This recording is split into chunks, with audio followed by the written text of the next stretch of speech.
Welcome to I4CP's Next Practices weekly call. Great to have you with us. We've got a great guest today on exactly the topic of that song, the skill code, which we'll be getting to in just a moment.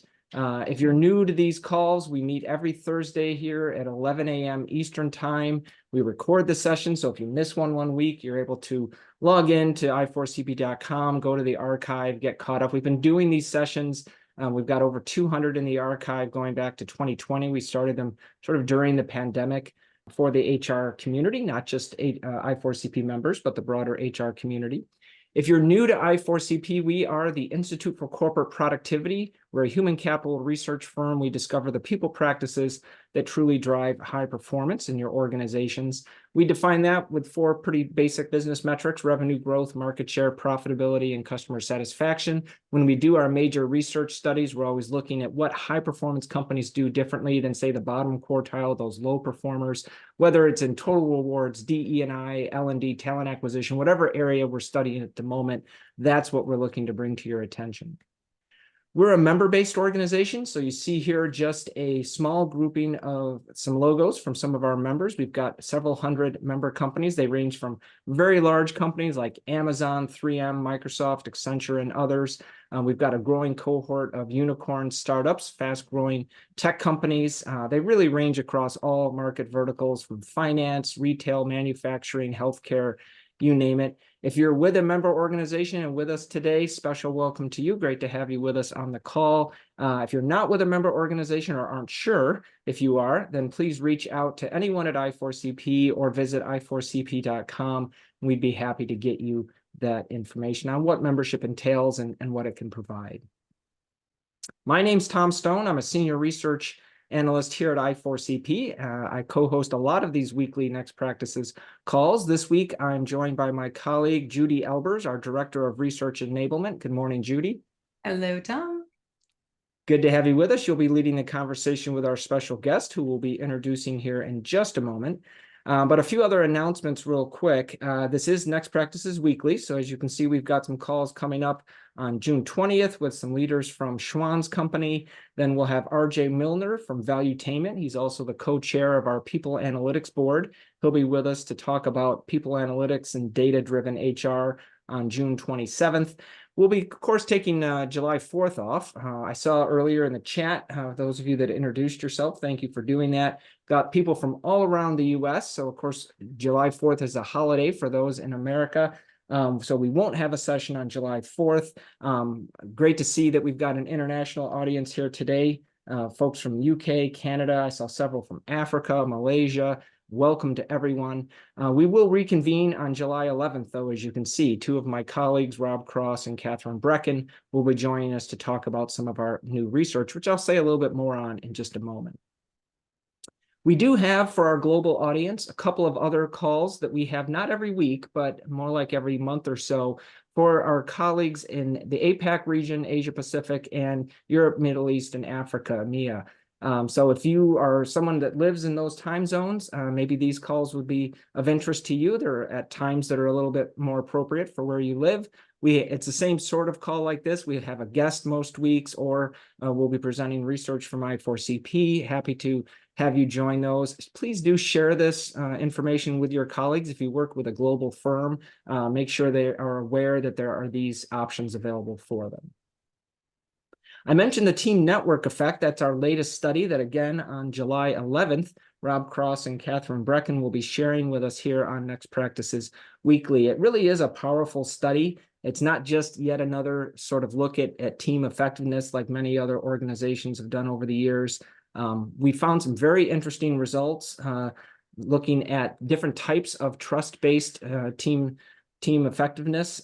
It's not all about sort of benevolence-based trust. We found some very interesting findings about competence-based trust, integrity-based trust, and just how powerful those can be. So again, we'll have Rob and Catherine here to walk through those details on the 11th. But right now, members of I4CP can download the full report as well as a number of tools. There's also an executive brief that's available for non-members. So Zeta's putting the links to all of that over in the chat. So more to come on this exciting new study. And then lastly, one last announcement before we bring on our guest for today. we have a major conference for members and non-members alike, HR leaders, every year in March in Scottsdale, Arizona. I'm sure many of you on the call were with us this past March or in previous years. We record the sessions at this conference and make them available to members. So if you're with a member organization, these have now been released and are available up on our website. So please do check that out. And whether you're a member or not, please do know that the next Practices Now conference will be March 3rd through the 6th next year, 2025, again in Scottsdale, Arizona at the Fairmont Princess. People are already signing up. We get signups at the previous year's conference, so we've already got enrollments, but certainly we'll be sharing more information about the speaker lineup very soon. And speaking of which, our guest today was one of our speakers at our conference this past March, and that is Matt Beane. And I'm going to bring on Judy now to lead the conversation with today's special guest. Thanks, Tom. Matt, welcome. I am a really bad listener at events and in class. And when you got on stage, I was riveted. I, first of all, did not even know that people studied what you study. So can you tell us what you study and kind of how you got to get interested in what you're interested in? Sure. And let me just start by saying thank you for the invite. I was really delighted that this worked out. Yeah, people called me for years the robots and work guy was the shortcut. And what I'm focused on is how the way work changes when we introduce intelligent technologies like robots, AI. These days, it's both. And in particular, how that changes the way that we build skill. So under the hood, you can look at all the research I've done starting in about 2011. And there's always some new AI or robot getting introduced into a real organization. And the way I gather my data is, if you've ever seen the show Dirty Jobs with Mike Rowe, he shows up and just hangs out with people at work. Think of me doing that, but staying about 1,000 times longer and taking systematic data and looking for positive exceptions, because things with new tech generally go badly. So I have to get a broad and diverse enough sample to find early successes, even if they're partial, and show that they're not just idiosyncratic, that given a certain set of conditions, we can expect this kind of success. So the positive needle in the negative haystack is basically what I'm always looking for. That is so, A, fascinating. B, things with new tech usually go badly. So many of us in your audience today have been involved with technology implementations. And when I heard you talk about how badly they go, I was so guilty. And I could think of so many lived experiences of tech implementations gone wrong. But I didn't have the learning science, and I certainly didn't have the science that you have now from actually observing workplace learning rollouts of technology. So, some of the things that you talked about at our conference, that again, I had never thought about, the relationship between experts and junior workers. And when most of us who are knowledge workers, we feel like, oh, introducing robots to us as knowledge workers is a relatively new thing. But think about robotic surgery, one of the many fields that you studied, or in the military, the robots that were being used. And so there are really deep lived experiences that I think you've learned from. And so tell me a little bit more, having studied all of these things, what were some of the things that you observed about what companies did badly? And then when you found those needles in the haystack. Right. I think maybe the most useful badly bit is to share what I've found after about 5 or 6 years worth of work, because I started, as you mentioned, in places like robotic surgery, a couple of other earlier studies, and the finding I didn't expect there, honestly. I wasn't ready for this thing that it's easy to say in retrospect, but Yeah. I just showed up to robotic surgery expecting, boy, things are going to be really different here, because the old way, i.e., the 2008 way of doing surgery was 2 people, 4 hands, basically. I mean, there's some different instruments you can use. Robotic surgery, if you just take one look at that control console, it's an immersive 3D display that you rest your face in, two hand controllers, but also foot controllers. And I just thought, well, this is a giant Xbox controller. Like, how is this Yeah. going to be? So I figured training was going to be different. It was after about a couple of weeks in the operating room at a few of the top teaching hospitals in the US that I realized, oh, this is terrible, like really quite atrocious, because bottom line, that tool allows a surgeon to do their job by themselves if they want to, a senior surgeon, because you just practically, so that folks can track, and don't worry, I'm not going to get graphic. The person doing the operating has 3 arms to control, not 2. You and I both have 2 arms to control, but this apparatus allows you to have 3 arms, and you can pause one. So you can do a little operating, move some stuff out of the way, and leave that arm there and use your feet to switch the control of your actual right hand to another right hand. And then you can keep operating. Whoa. So that a human can't do that. Sort of superpower, right? Yeah. The expert loves that. It literally turns you into a 3-armed being. And there's some other superpowers involved. The Mhm. organization loves that, is much less, and patient loves it too, much less trauma to the body, faster recovery time, less pain, all the rest. And it's very precise. Who doesn't love it immediately is anyone trying to learn how to do surgery. So the novice who's in that room trying to learn how to do it, they show up, they help set up the robot. This is a medical resident, someone with an MD. They sit Mhm. down at another console, a trainee console, and they watch for 4 hours. Because the senior surgeon knows that person's going to make more mistakes and be slower. Any trainee, that's what a trainee is. They're learning. Mhm. And so when is the right time to allow that person to struggle on a live patient on the table? Never is the right answer. So that was a shock. But the sort of scientific discovery came later, which is that in spite of that participation barrier, some residents were learning anyway. This is the positive needle in the negative haystack bit. Yeah. Fast forward to, say, 2019, 2018. This is when I published a Harvard Business Review article and gave a TED Talk on this problem, this novice optional problem.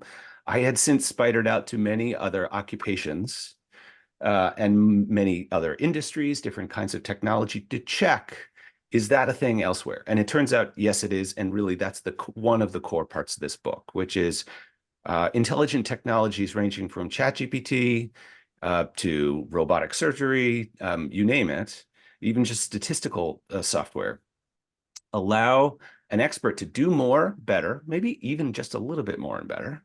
Sometimes it's superhuman, though, Mhm. at the expense of that novice's involvement. It's more self-serve, which there's no party except, I would say, L&D and HR, actually, that has the skills and professional incentive to notice that novice optional problem and do something about it. Leaders, experts, professions, they want their results. So new tool equals better.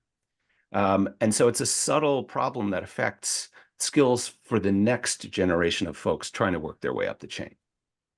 And you couple that with the labor shortage, with the fact that we have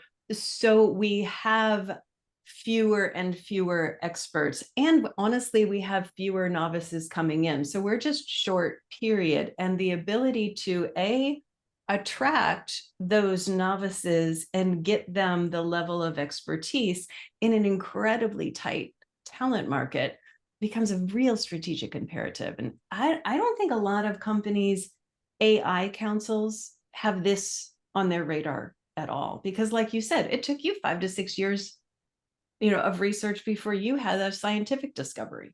Yeah, well, and I wish this was just as simple as an awareness problem, and it's not. So I have data from surgery even where savvy chiefs of surgery for an entire institution knew darn well that savvy residents who were choosing which hospital to match to, in the beginning, they would say, do you have a robot? Because they knew that was the future.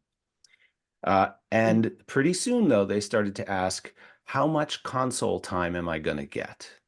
In other words, how much time am I going to get to control this robot to work? Because they knew, residents knew the deal. And the Okay. top quality talent would choose institutions where they would get more consult time. Now, not enough of them. The signal wasn't super strong, but a very savvy chief of surgery. I have quotes in the original paper where he's like, I know darn well that we need to be giving these people consult time. This is a problem. And yet I have surgeons over here saying, I won't use the expletives. Do you want me to mess up my patients to help these people learn? Do you want me to slow down procedures? And the chief of surgery says, well, how about no? And so education in surgery in particular, but I have also found in skills development in general is viewed as a tax on operations. It is something that you don't get an immediate gain out of. And anyway, so I could go on, but the point is, even if you know that you're doing this trade short-run productivity for mid-range to long-range capability, you'll just still take the deal. Because so it takes a lot of willpower, a lot of discipline and planning and vision. But these are the organizations that are going to win, I think, that can insist on high productivity and high skill development at the same time. Yeah, there's a reason for a tax to invest in the future for the entire society. And if you see skill development as a tax on operations, that's such a good metaphor. I'm going to let that sink in for a minute. But it just plays into so many cognitive biases that all of us have as humans. You know, it's really hard to view that long-term benefit that's you know, in the moment feels too risky. Yeah. Now, and I that's the book that I wrote, and is not a sky is falling or doom and gloom book. I am not a doom and gloom guy. And in fact, I'm optimistic, quite optimistic that with appropriately pushy and professionalized help, leaders will absolutely know that they can, all leaders, many, many leaders, I think, even all of us actually, are trained on 2x2 ways of thinking of the world. You want high, high always, right? You want high productivity, but not low skill. Why would we want that? So as I've engaged with senior leaders in organizations, they themselves became who they are through this informal, taken for granted, high contact, collaborating with somebody who knows more, who gave them a shot, and they get motivation and value out of giving that shot to them. They love all of us. It's part of there are 2 million citations on self-determination theory, and part of that is building relationships, bonds of trust and respect, where we build our own competence but help others do that. Yes. And so I have just found it's not hard to wake folks up who have power and can make good investments to this problem. The minute they do, then you have an opportunity to say, let's not sacrifice the productivity that comes from all these new tools. In fact, what if it could be even better if we insist on skill development at the same time? Is that possible? Sometimes it's not.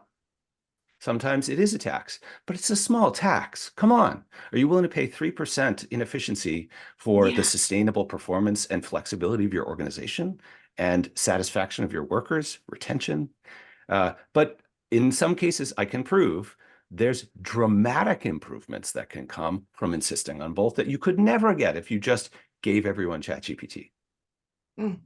Judy, I know you've got a lot of directions that you want to take this conversation. I just wanted to note, Tanya makes a good point in the chat that we're talking about a fairly nuanced issue here. And I wanted to note nothing that you're saying, Matt, negates the sort of other story that we've heard around AI in particular, but automation, robotics, where these tools can be a productivity boost for the novice.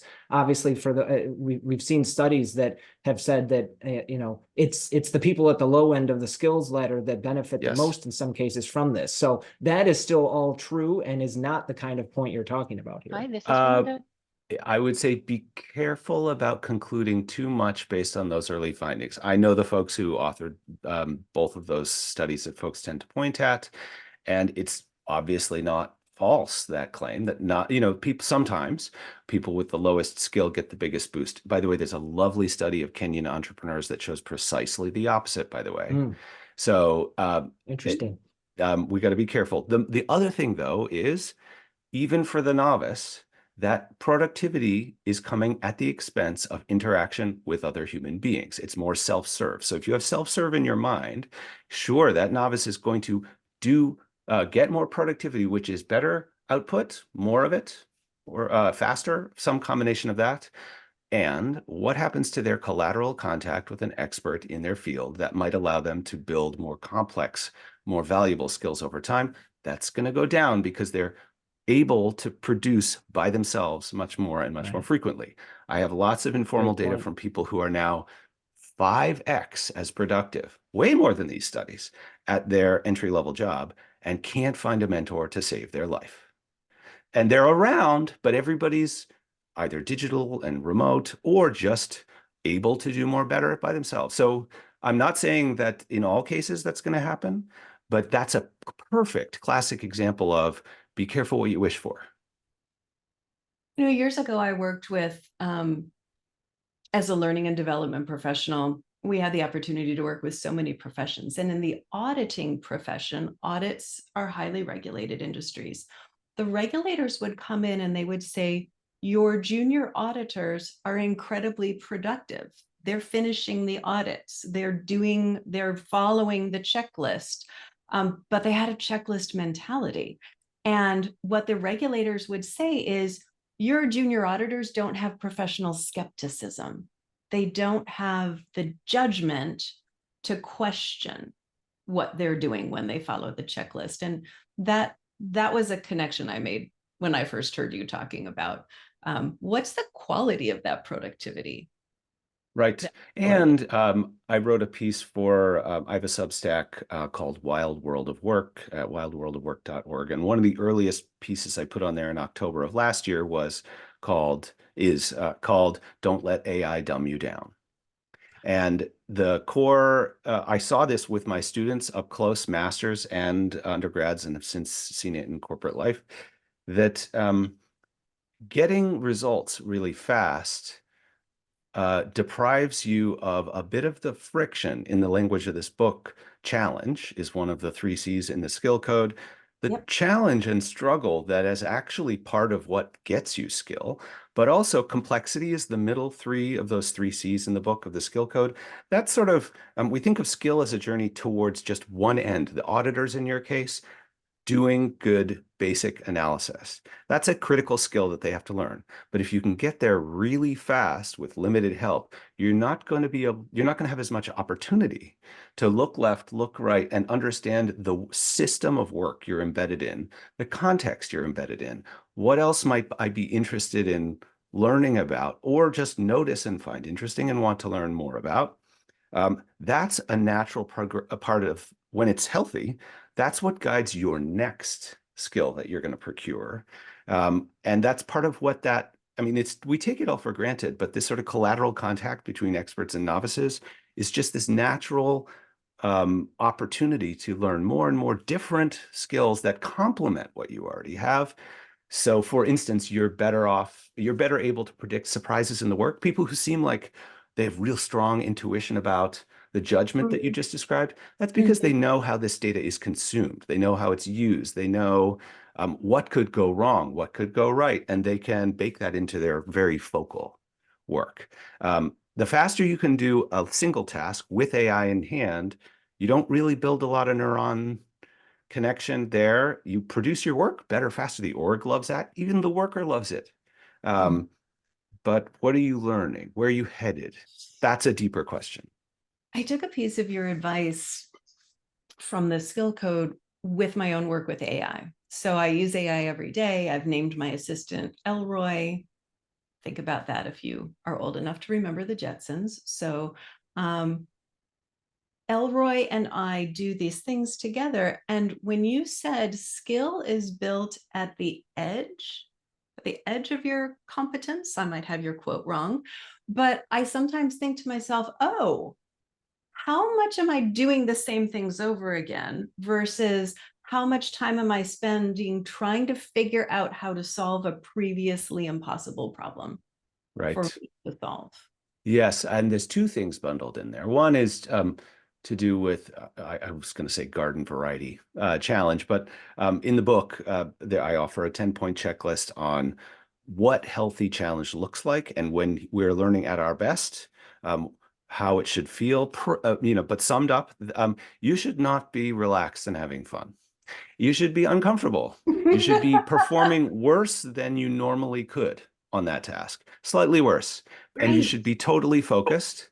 And some people find that energizing is a good word. They can end up in flow sometimes, but it's really quite critical that you are in that kind of a space. Then you really know you're learning. Also, an expert who's nearby can scaffold you a little bit further into that territory than you might on your own. The other part about the impossible bit, I wrote a piece for the Substack called "To Really Get AI, You Need to Try the Impossible." This is a link to that dumb you down point.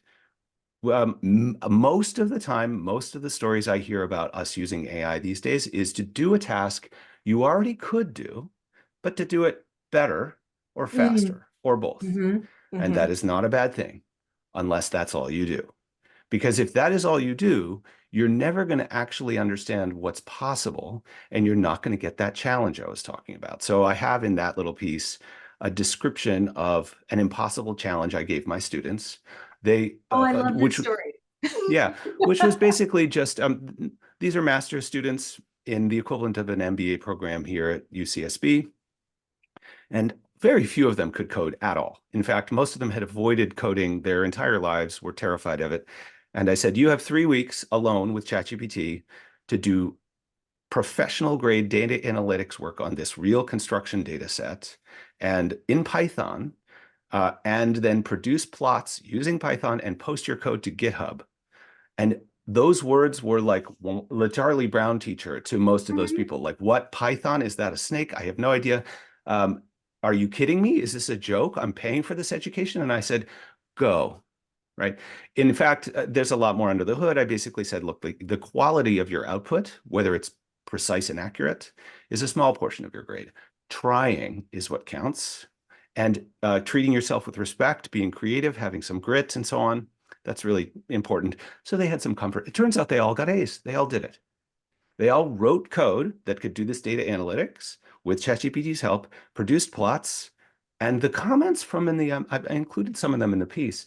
The comments in the end were really revealing, and I think represent a huge risk and huge opportunity for all of us, which is they were like, I had no idea what I could do with this technology in my hands. I can code now.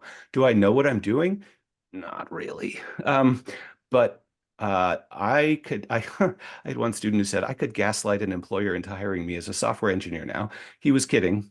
But the point is, unless and until we really push ourselves to try for something that we wouldn't have even dreamed we could do before, then we're not going to understand what it can do, also what it's bad for, what the real failure modes are.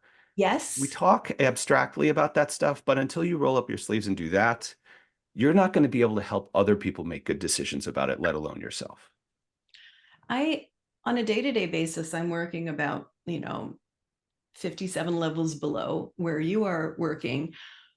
But a lot of what we are doing at I4CP is guiding HR departments on how do you train how do you get the enterprise upskilled to be able to use generative AI. And the thing that I run into, which I can now explain better thanks to the skill code, the thing that I run into the most is people who approach any generative AI tool as if it's Google. They ask it one question and they evaluate the quality of that answer. And it's such a great example of the mindset shift. And I see that the brilliant John Boudreau, thank you, John, for joining us today, absolute legend in the HR field. John has posted something about, getting people to think very differently than, are you getting the job done?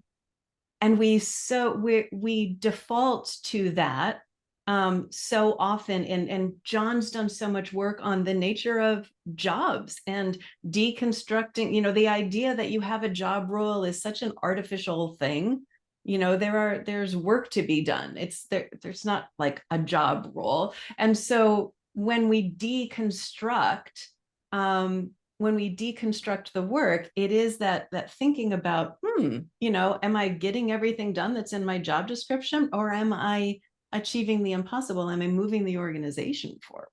Yeah, and I don't want to hang the burden of solving that problem entirely on an individual user. That's important. All of us own our own learning journeys, and we can and should take care of ourselves in this sense. I think that's a good thing. Um, Technologists are on the hook here. They have designed these systems in such a way that your natural first use is going to be something of this flavor rather than how could you push yourself. So in that same piece, Don't Let AI Dumb You Down, the bottom third of that is, here's how you can reprogram these systems so that they reprogram you towards more skill. In other words, by the end of every session, you're going to know more, be more capable than you were at the beginning. The opposite will be true unless you're careful. They, all of these vendors could definitely change subtly the way these systems are designed, you interact with them, what they do, such that you are nudged towards a broader, healthier skills journey, which includes more human connection, by the way. Like right now, at the end of every single chat with ChatGPT, I get a little note saying, is there any other human being who kind of is engaged in this problem you could connect with in your local area or maybe online? Here's a couple links. So that's not native to ChatGPT, but it is critical to learning. And so the technologists own part of this problem. They can reconfigure these systems. Leaders, talent management, HR, people operations, and so on, also manage what constitutes training, what is it that you need to learn, and how is that structured? So all parties contribute to a solution here. I could not agree more. And I think this is a really good moment with, here's what I'd like to do with the rest of our time together. It's a really good moment to revisit for people, what exactly is the skill code? And we're going to have Zeta put up the link to your book right now. You've probably put it up earlier. And then also, I think for me, for example, I have customized my own ChatGPT to, when I ask you a question, Elroy, I want you to help me stop and think about who maybe has figured this out before. So as a practitioner and consultant in learning development who now works for a research firm, one of the things I realized I need Elroy to prompt me to do is to say, Judy, would you like to explore frameworks and experts in the field of X before I do this task for you? Right. And I learned that when somebody said, can you have Elroy write me a crisis response plan? And I was like, well, I don't know anything about crisis response planning. So I first asked for frameworks. And one form of crisis response planning is like what Kerry Washington does in Scandal. Olivia Pope, thank you. And then another form of crisis response planning is what's going to happen if a hurricane hits. And I own a retail store in Miami. And so I said, oh, yeah, it's the one about the natural disasters. So to be able to learn from the models, Elroy is opening up my eyes to who's already studied this. Right, exactly right. And we shouldn't, it is, every person for themselves is no way for all of us to win together. So you're figuring that out for yourself. I figured it out for myself. It's not at all obvious to me that my solution is the best, highest solution. We can do much better than that. We have to. There have to be some guidelines so that we program into these systems healthy research about what skill development and career development looks like, so that we can, always you want choice about what features to turn on and off, but why not have the default be nudge yourself towards more learning en route to just getting the job done.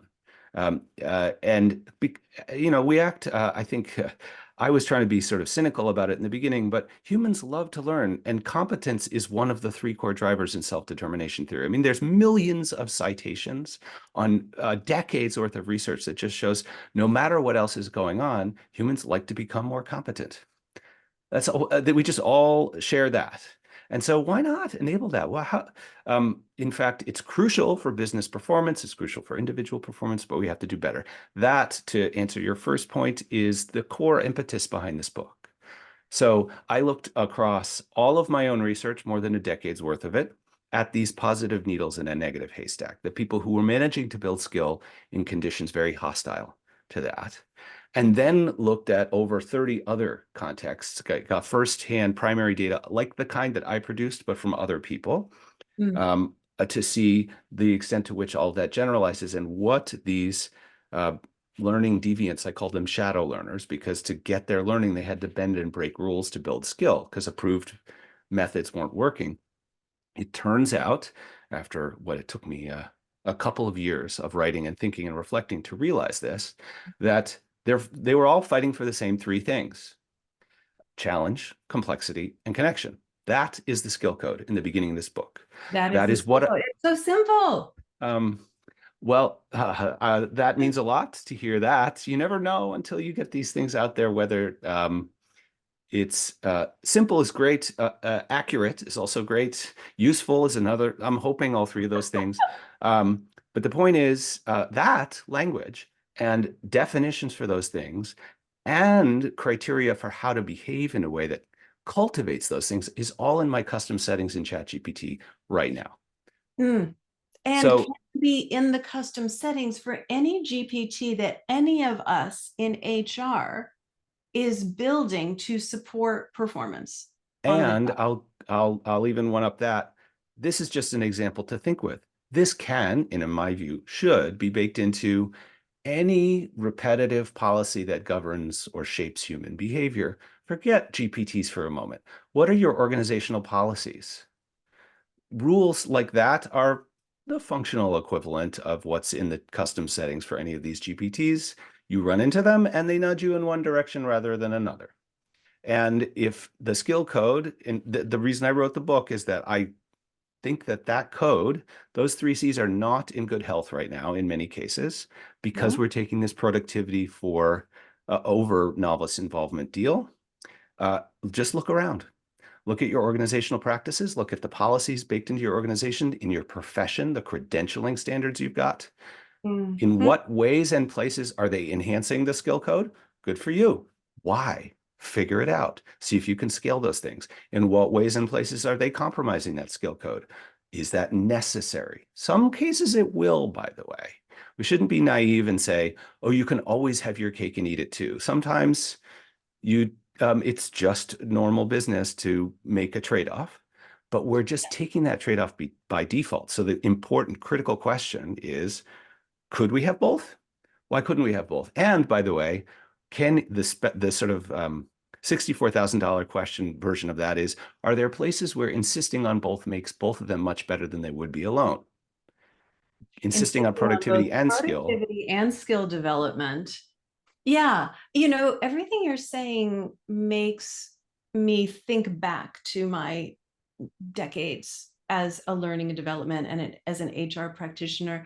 And I did not take a research-backed approach. We took an intuitive approach, which I think is actually super common in America, especially when you compare us to our European counterparts. I see a lot more research-backed approach and sort of level of understanding our profession in Europe than I do in the US. And here you are providing us with such a useful, accessible way to say, am I taking a research-backed approach to my HR policies, to, yes, the GPTs I'm developing, but to my training curricula, to the job expectations and the metrics that I'm tracking and what I'm holding people accountable to. It can weave itself into every single thing we do in HR, and it's an easy thing to talk about to the business. That was, I felt like, the main job, or one of the key jobs in this book, is just to make it a very straightforward, concise, memorable way of referring to this problem, what healthy skill development looks like, and a vision for how it could all be better because of the very technology that is currently we're handling in a way that insults skill as we're after productivity.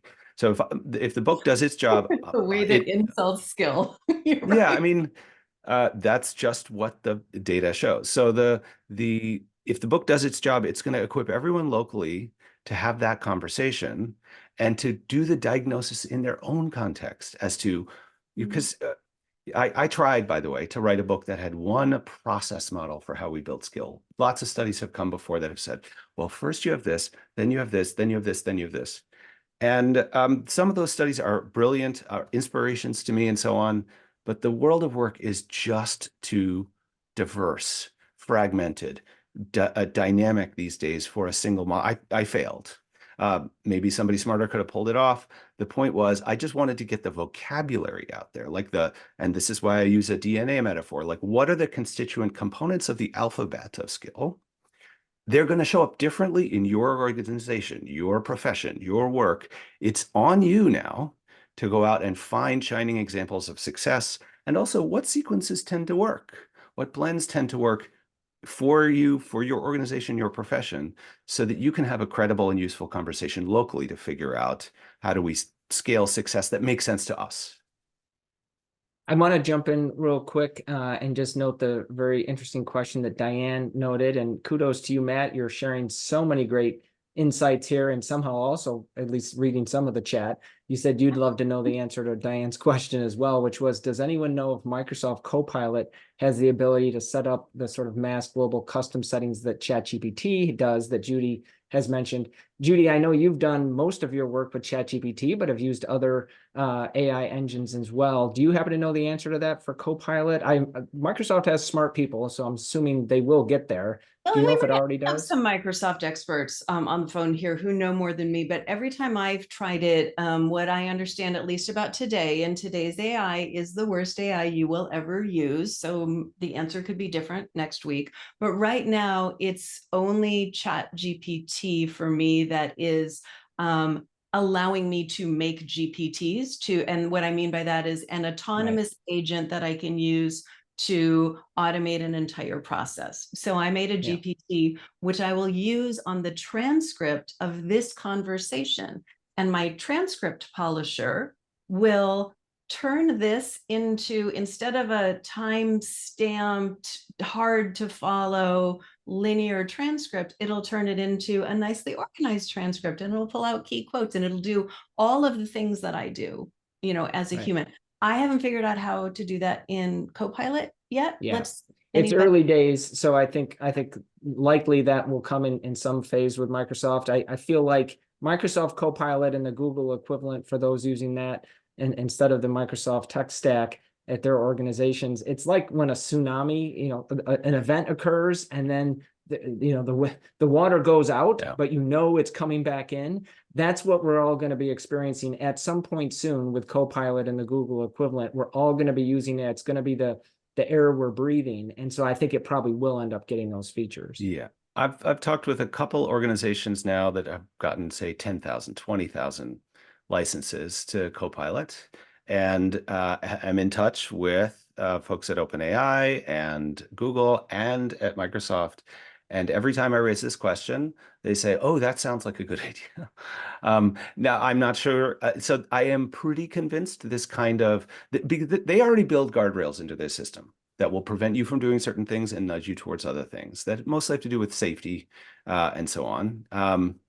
And so they have the technical capability very straightforwardly to build in learning nudges to the system. And I believe that the first company that announces this kind of capability that augments L&D just through interaction, not through training, not through conceptual knowledge, just by the doing, will get a huge brand win. Who doesn't love the idea of a system that helps you get better at and progress in your career just by collateral contact? So I think I'd be very surprised if somebody doesn't announce that soon. I'm trying to make as much noise about that as possible because it just seems very straightforward, obviously useful. What's the downside to that? Well, I'll tell you what the downside is. I've already told you what the downside is. You got to be careful about how you do that so you don't slow people down too much and lose this initial productivity gain from our low performers that everybody sees in these studies now. That gets back to this skill development as a tax on operations concern. But there's no data to support that yet either. So that would be people going off an intuitive assumption that somehow skill development always comes at significant expense in productivity. It's just not obviously I true. mean, skill development, the way we do it, like overtraining people. You made a good point in I've listened to so many of your podcasts. One of the points that I thought was really fascinating was about the amount of training that a person should really get and how we just put them on information overload and we actually give them too much to be truly developing skill.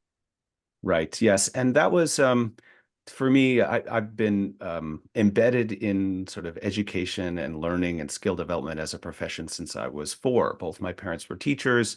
My dad founded a school for kids with, at the time, what were they called? Disturbed. But it was from tough homes. And so he had to really re-engineer learning so that it worked for them and met them where they were, which meant he was doing a ton of reading about what is school? What is skill? How does and that was just on the coffee table when I was 8. Yeah. So for me, it was this great opportunity to sort of re-encounter what actually works. And it turns out, and this book regurgitates that in a way. So I sort of owe that to my dad and mom. Um, we mostly build our skill being the ability to get results on a problem reliably under pressure. That does not come from book learning. That does not come from school. It doesn't come from formal training.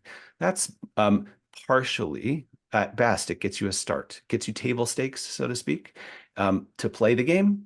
But real skill that when you do the thing that you are skilled at, people look at it and go, wow, how did you do that? That comes from doing work. It's often very little conceptual knowledge that's being transferred. It's just collaborating with that expert. They give you a tip here and there. They nudge you in just the right direction. You can take this part of the problem today. They might not even say that though. So where the investment in firms in general is backwards to that. We invest most of our L&D money in formal solutions, explicit methods, checklists, training, and so on. It's not a bad investment per se, but we invest very little in understanding and enriching and developing this taken for granted learning by doing. There's different names for it, vicarious learning, OJL. But OJ, on-the-job learning, often means pause what you're doing and look at your phone for a hot minute and review a video on how to do this. That's More content. better, Yeah. but it's not enriching the collaborative bond and trying to help the 3 Cs improve their health in that collaborative interaction. We just need to invest maybe 100x more there and maybe a little bit less in formal training if we follow the learning science. Mm-hmm. I feel like in my own life, my own work in training and development, when I think about what we've tried to automate, I feel like we've tried to automate industrial age, like industrial revolution 2.0 methods of learning. When we pulled everyone into classrooms, like we're trying to automate classes because that's what we got, what we grew up with. And one of the things I've heard you say before as well too is that normal education doesn't actually work for normal people. And Right. all of us think of as normal education is really such a blip in time. It's not the way humans have evolved to learn. It's the way we pulled people in big groups to help them work in a factory. Right. Yeah. And I mean, I did okay in school, not great. I was pretty resistant to that mode of education. But standard school, as it's currently constituted, anyway, at least in the States, is the sort of sage on the stage versus guide on the side. We've all heard this metaphor, many of us now. And that works very well for a very small percentage of the people who go to that school, say 10%. Yeah. And they race ahead. And for most of us, I count myself here, I struggled a fair amount in school, are thirsty for just enough conceptual knowledge to get us started, like wave the VCR or DVD player manual at me just for a minute. Then let me just go struggle and fail with it because the costs of failure are low. We learn a lot more through collaborative, practical, tactical exploration of a problem until we get enough frustration built up that somebody can say, now, why don't you go read page 7 and tell me what you noticed there that's related to this? But don't tell them what's on page 7. Don't give them the least nudging possible. This is all in the complexity chapter of the book. That's much more, I mean, we have archaeological records of this collaborative expert novice skill development pathway that go back 160,000 years. And, there are arguments. I just saw a talk yesterday about tapestry making in ancient Greece and the arguments between masters and apprentices on how to structure that interaction are on the sides of vases that have been reconstructed. Like this is not a new process. This is how humanity has achieved what it's achieved. Absolutely. Tom, I want to be respectful to the people in the chat. Is there anything else that has been asked that we should? No, we've been having a robust conversation in the chat, even at times including Matt somehow. Superpowers. Yeah, I'm not seeing any specific questions, just a lot of side channel dialogue. So keep it going, Judy. You know what you have talked about that I thought would be interesting for this audience as well is the idea of shadow learners. Right. Yes, I mentioned this really in passing. So I'll take you back to the operating room for this one. Okay. It was about 2 months into being in the operating room, maybe a little bit more than that, where what I was used to seeing is the story I gave you before. Resident and surgeon set up the robot, start the procedure. Resident sits at the console, folds their arms, and waits for 4 hours for a shot to do something, and they maybe get 10 minutes worth of practice. Yep. And when they do that 10 minutes worth of practice, they get a lot of the ABCs of surgical coaching is accuse, blame, criticize, by the way. And demean sometimes gets added on there. It's very loud verbal coaching. Whereas if they were working side by side, 4 hands in the patient, there's a lot of nonverbal communication that's possible there to help that person get nudged into the right zone for learning. Yes. Via robot, I have to yell at you, you're 15 feet away, and that means everyone hears it. So you feel like a bit of a dunce, you have like a dunce cap on. Yeah. After about 2 months, Beth walked in the operating room. She's in the book. It's not her real name. A resident who breezed in, greeted the staff in the operating room, asked them a few questions about their setup. They set up the robot. She sat down at the console, and she immediately started, most residents are given a chance to operate right in the beginning of a procedure because it's very, very safe to do so. And she was very good, really fast. She was making excellent progress, but also maintaining an informed conversation with the staff in the operating room about how they could assist her, what they were noticing that she couldn't see because her face was buried in a console. This person who normally did this kind of procedure, she was asking intelligent questions to the attending, like, hey, I'm about to get to this part. I've noticed in your videos, you've done this 2 different ways. How do you decide how to handle this part that I'm about to get to? So very smart procedural questions about doing the work. She got to operate for an hour and a quarter. Just way more. And I'm like, what is going on here? She had the same formal training as everybody else, same classes. She had the same attending, same institution.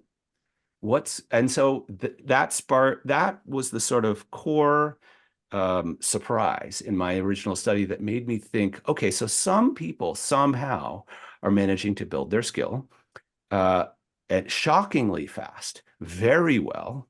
How are they doing that? That was the rest of my dissertation. And the short answer is Beth was doing things that nobody would think is appropriate. No surgeon, no resident. So for instance, Beth, and they all did this independently because they were a little shy about sharing these practices, and you'll understand why in a moment. Mm-hmm. Operating on a patient without the senior surgeon in the room. Try that one on for size. That was a routine, reliable practice for building a lot of skill. They were fighting for challenge, to protect challenge. Now, if you go read the study, you would actually see that the patient's probably better off when they were doing that. So for instance, Beth might rotate into a service where the surgeon is new to the robot and she actually knows a bit more. And so they want to see what Beth has learned. And so they want to see her operate a bit more so she gets more license. So actually the patient is probably better off in that instance. But also another one was watching YouTube. I had senior surgeons saying, you don't learn to be an actor by watching movies. Well, it turns out, in fact, people like Beth, all residents would watch a movie of a recorded video of a procedure recorded through the eyes of the robot, say once, just for familiarity. Somebody Yeah. like Beth would watch that 1 hour video maybe 100 times. And they're doing something very different at time 73 that they were at time 14. Lots of detailed annotation, pausing. Like if you've seen diagrams of American football or cricket, like where people pause the action and annotate visually, they were doing this for themselves, finding out ways to do that. So making it a really interactive and active learning domain for themselves, none of which ever was appropriate locally. So shadow learning is the process of building skill by bending and breaking rules, not to be replicated. I want to be very clear. There's lots of people out there who say, oh, first break all the rules and then you'll get your success. What's useful to learn from these folks is what they were fighting to protect. We can find approved, appropriate ways of protecting the same things and redesigning processes and rules so you don't have to break a rule to get your skill. That's what we should be trying to do, not just copy deviance. Oh, that's so profound. And I think about my lived experience with the shadow learner who is successful, and the typical explanation in the field is everyone else must be lazy, because Beth got our training and she figured out how to do it. Nobody's curious enough to say, did Beth break any rules? Should I, as the learning and development professional, be talking to Beth and then determining what's the safe way in our context to learn from what she did? That's the basic first move. Tom, we have 2 minutes left. I could talk to Matt all day. Yeah, and I think people are wanting to. So thank you, Zeta, for putting Matt's LinkedIn profile there in the chat. I think you're going to have a lot more followers after today's call, Matt. So thank you again. Thank you, Judy, for leading this conversation.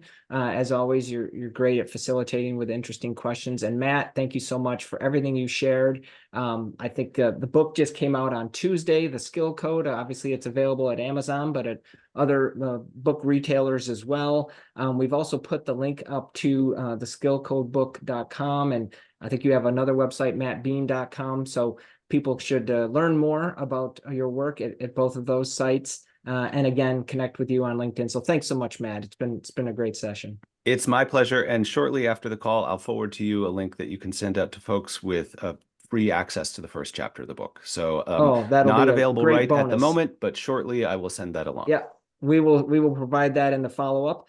Last thing I want to note, as with all Next Practices Weekly events every Thursday, this one is available for recertification credit with both HRCI and SHRM. So many of you on the call that have HR certificates or certifications from either of those providers, just jot down the relevant program ID or activity ID, and you'll be all set there. And again, come back and join us next week. We've got leaders from Schwann's company, and then we'll be having our own Rob Cross and Catherine Brecken coming up soon on July 11th with more on the team network effect.